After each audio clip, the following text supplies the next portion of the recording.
Power point की complete tutorial के साथ आपकी खिदमत में हाजिर हुआ हूँ। पावर पॉइंट एक ऐसा सॉफ्टवेयर है जिसपे मल्टीमीडिया प्रेजेंटेशंस बेसिकली क्रिएट की जाती है, और ये प्रेजेंटेशंस आम तौर पे अक्सर आपने लेक्चर्स के अंदर स्पीकर्स को देखा होगा कि वो ऑडियंस को जब लेक्चर डिलीवर कर रहे होते हैं तो उनके साथ एक मल्टीमीडिया प्रेजेंटेशन चल रही होती है। इस तरह की प्रेजेंटेशंस आम तौर पे पावर पॉइंट पे डिज़ाइन होती है। पावर पॉइंट को स्टार्ट करते हैं।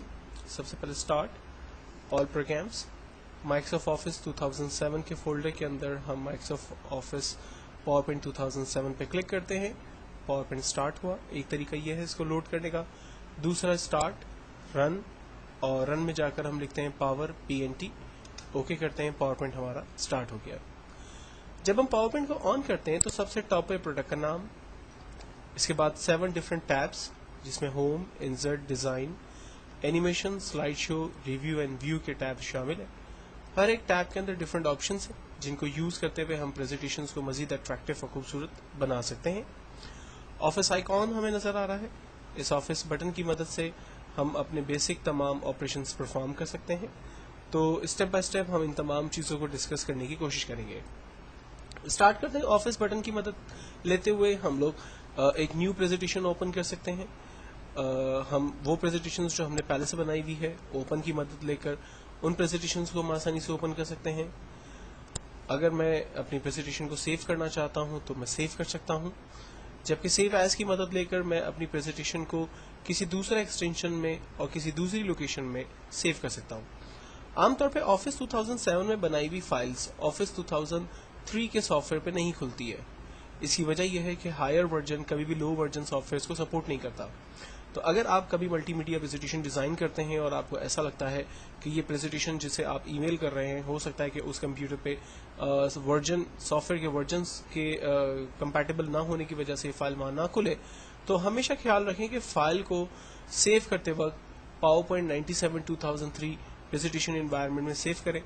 इससे आपको फायदा ये होगा कि वो तमाम सॉफ्टवेयर जो कि पूरा लो वर्जन सपोर्टेड हैं, यानी ऑफिस 97 से लेकर करंट 2010 तक के जितने भी सॉफ्टवेयर हैं उन तमाम पर ये फाइल्स आसानी से खुल जाएंगी।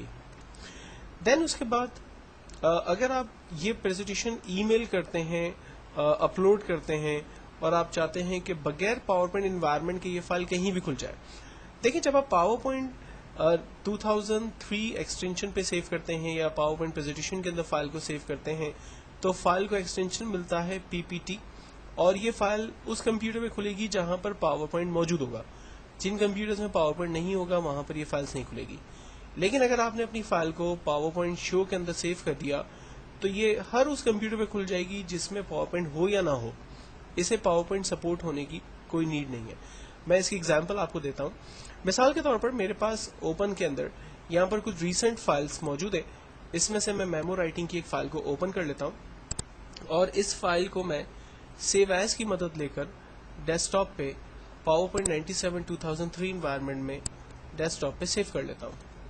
डेस्कटॉप पे सेव करने के बाद मैं अपनी एप्लीकेशन को क्लोज करता हूँ और अपनी एप्लीकेशन को अब दोबारा से डबल क्लिक करके, यानी ये फाइल आप देख सकते हैं मेमो राइटिंग के नाम से मौजूद है, मैं इस फाइल पर डबल क्लिक करता हूँ।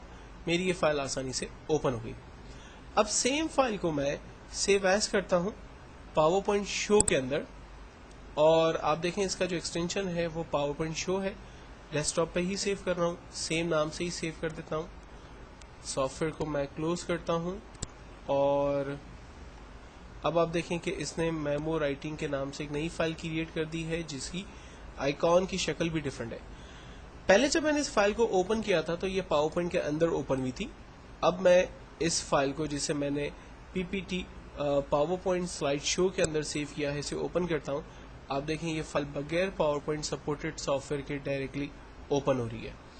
तो अगर आप ये फाइल अपलोड करते हैं या किसी को ईमेल करते हैं तो ये हर उस कंप्यूटर पे आसानी से खुल सकती है जिस कंप्यूटर पे पावर पॉइंट ना भी हो। तो ये एक बेस्ट और बहुत ही जबरदस्त कमांड है। देन हम ऑफिस आइकॉन की तरफ चलते हैं और यहाँ पर फाइल को प्रिंट निकालने के लिए कुछ ऑप्शंस मौजूद हैं। अगर आपने फाइल के प्रिंट आउट निकालने तो आप प्रिंट की कमांड का इस्तेमाल करते हैं। प्रिंट किस प्रिंटर से निकलेगा वो आप डिफाइन करेंगे। तमाम स्लाइड्स प्रिंट निकालनी है तो ऑल करेंगे। اگر آپ سلیکٹو سلائڈس پرنٹ کرنا چاہتے ہیں تو آپ ان سلیکٹو سلائڈس کے نمبر یہاں پر ڈیفائن کریں گے. فار ایگزامپل میرے پاس 1 of 20 سلائڈس ہے اور میں اس میں سے صرف 1 of 10 سلائڈ جو ہے وہ پرنٹ کرنا چاہتا ہوں, تو میں نے یہاں پر ٹائپ کیا 1-10, تو ٹوٹل 10 جو ہے وہ سلائڈس ہی پرنٹ ہوگی. اب اگر آپ جب 10 سلائڈس پرنٹ کریں گے تو ہر پیج پر ایک سلائڈ پرنٹ ہوگی. میں چاہتا ہوں کہ میں جسٹ فار اپنے ریفرنس کے لیے رکھوں. فار ایگزامپل میں جس جگہ پر لیکچر دینے جا رہا ہوں, اگر خدا نخواستہ وہاں پر میری پریزنٹیشن نہ کھلے یا کوئی اور ٹیکنیکل پرابلم آ جائے جس کی وجہ سے میں اپنی پریزنٹیشن ملٹی میڈیا پہ نہ دکھا سکوں, تو ایٹ لیسٹ میرے پاس ایک ہارڈ کاپی ہونی چاہیے میرے ہاتھ میں, تاکہ میں ان سلائڈس کو ریویو کر کے لیکچر اپنا ڈیلیور کر سکوں. تو ہم لوگ جو ہے وہ جسٹ فار ریویو کے لیے سلائڈس کے پرنٹ آؤٹس نکالنا چاہتے ہیں, تو ہم لوگ پرنٹ وارڈ کی کمانڈ میں سلائڈس پر کی جگہ کمانڈ استعمال کرتے ہیں ہینڈ آؤٹس. ہینڈ آؤٹس کے اندر ہمیں فائدہ یہ ہوتا ہے کہ ایک پیج کے اندر ہم ایک سے زیادہ سلائڈس پرنٹ نکال سکتے ہیں. آپ چاہیں تو ایک بھی نکال سکتے ہیں, آپ چاہیں تو 2 سلائڈس پرنٹ نکال لیں, آپ چاہیں تو 3, 4, 6 اور 9 تک ایک سلائڈ سے پرنٹ آؤٹ نکالے جا سکتے ہیں. ان پرنٹ آؤٹس کی پوزیشن ہاریزونٹلی ہوگی یا ورٹیکلی ہوگی, یہ آپ یہاں پر ڈیفائن کریں گے. بہرحال فی الوقت میں اس کو کینسل کرتا ہوں اور باہر آ جاتا ہوں. تو اگر آپ پرنٹ آؤٹ نکالنا چاہتے ہیں تو پرنٹ کی کمانڈ کا استعمال کرتے ہیں, جبکہ پرنٹ پریویو آپ کی مدد کرتا ہے فائل کس طرح سے پرنٹ ہوگی یہ بتانے کے حوالے سے. اور آپ یہاں سے نیکسٹ پیج کر کے یعنی نیو سلائڈس, جو ڈفرنٹ سلائڈس یہاں پر موجود ہیں, ان کو آپ ریویو بھی کر سکتے ہیں. جبکہ کلوز پرنٹ پریویو کرنے سے آپ دوبارہ اپنی اوریجنل سلائڈ کی طرف واپس آ سکتے ہیں. آفس آئیکن پہ کلک کرنے کے بعد جب میں کلوز کی کمانڈ پہ کلک کرتا ہوں تو میری یہ جو پریزنٹیشن ہے وہ کلوز ہو جاتی ہے. اب آفس آئیکن کی انٹروڈکشن کے بعد میں اپنی دوبارہ اسی میمو رائٹنگ کی فائل کو سٹارٹ کرتا ہوں, اور یہاں پر ہوم کے ٹیب میں سے جو بیسک آپشنز ہیں وہ آپ کے سامنے ڈسکس کرنے جا رہا ہوں.